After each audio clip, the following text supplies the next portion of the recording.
Et oui, aujourd'hui nous allons dessiner une orange en forme de théière le plus réaliste possible. Voici le titre de ma toute nouvelle vidéo. Donc pour commencer ce dessin, je vais tout d'abord utiliser ma tablette lumineuse qui m'avait été gentiment offerte par ma tante. Donc gros bisous à elle. Et c'est parti pour décalquer le modèle que notre prof nous a donné. Parce que oui, on n'allait pas faire ça sans modèle. Déjà que reproduire quelque chose au plus proche du modèle de référence, c'est assez difficile. Mais tout d'abord, je me présente Nathan, je fais du dessin et du Lego sur ma chaîne secondaire Brickhead. Mais aujourd'hui, vous êtes sur Dessin Explique, donc nous allons dessiner. Alors, pour vous remettre dans le contexte, ce dessin est un devoir qu'on m'a donné dans ma formation terminale AMA, qui signifie terminale artisanat et métier d'art, et je rajoute ma formation qui est CVPM, donc communication visuelle puis média. Et donc pour la reprise de nos cours, la prof nous a demandé de redessiner ce dessin le plus réaliste possible, donc c'est ce que nous allons faire dans cette vidéo. Après de m'être bien assuré que les contours étaient bien propres et qui suivaient bien les traits du modèle de base, je commence à entamer mon dessin avec des feutres Bic classiques pour faire les aplats. Ces aplats qui me permettront d'avoir un fond uni et puis ensuite retravailler les contrastes avec des crayons de couleur cette fois-ci par-dessus. Comme vous avez pu le voir, le modèle de référence est une orange en forme de théière.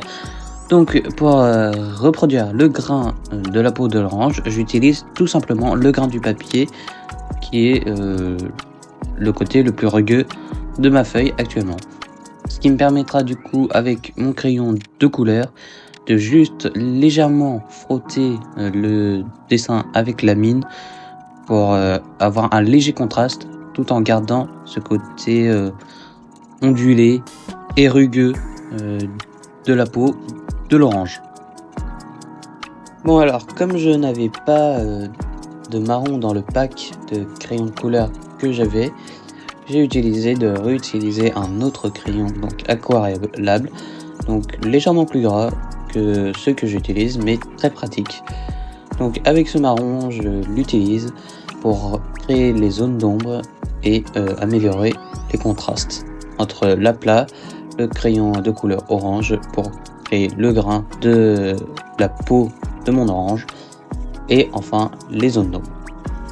Forcément, comme sur mon modèle, la lumière venait d'à gauche, je place mes ombres à droite avec le crayon marron. Et comme vous aurez pu le voir dans la vidéo, je vais placer également des zones en jaune avec mon feutre pour marquer les contrastes où il y avait la lumière.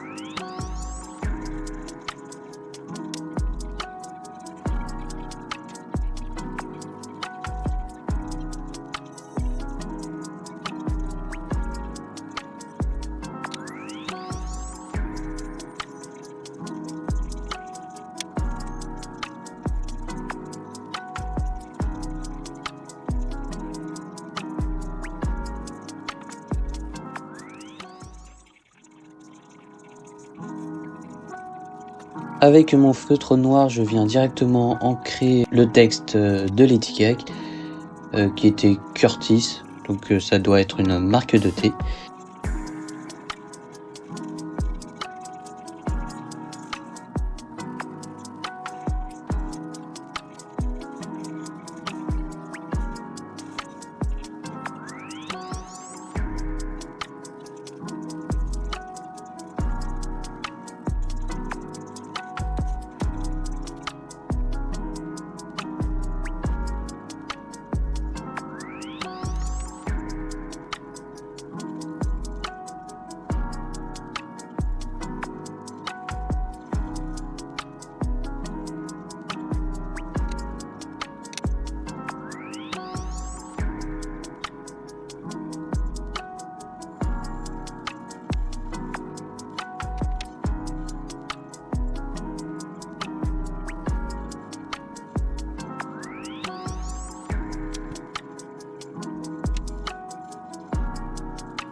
Avec un feutre donc marron café, je viens faire à présent les carrés de chocolat ainsi que les copeaux de chocolat au pied de la théière.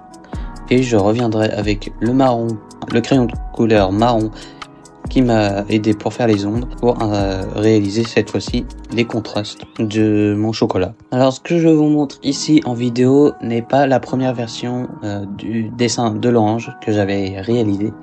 J'en avais déjà fait un précurseur avant, mais comme je n'étais pas satisfait du premier, j'ai décidé d'en refaire un deuxième en vidéo pour essayer de mieux vous expliquer comment moi je dessine et potentiellement vous apprendre quelque chose en plus.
Pour finir, je prends de nouveau mon crayon aquarellable marron ainsi que un crayon de bois basique assez ras tout de même pour créer l'ombre portée des copeaux de chocolat ainsi que de ma théière. Ensuite, je viens avec un crayon blanc rajouter les mini reflets parce que vous ne voyez pas l'image forcément de référence. Mais il y a quelques petites gouttes, donc la petite technique c'est très simple. Je mets des petits points de blanc pour les reflets de gouttes et je viens dessiner une forme de crochet à leur base pour créer la forme de la goutte. Sur ce, j'espère que vous aurez aimé regarder cette vidéo. Je vous invite donc à liker la vidéo, à vous abonner et à laisser un petit commentaire, ça fait toujours très plaisir et ça soutient énormément la chaîne, d'autant plus qu'on est bientôt à 1000 abonnés. Sur ce, je vous dis à une prochaine fois.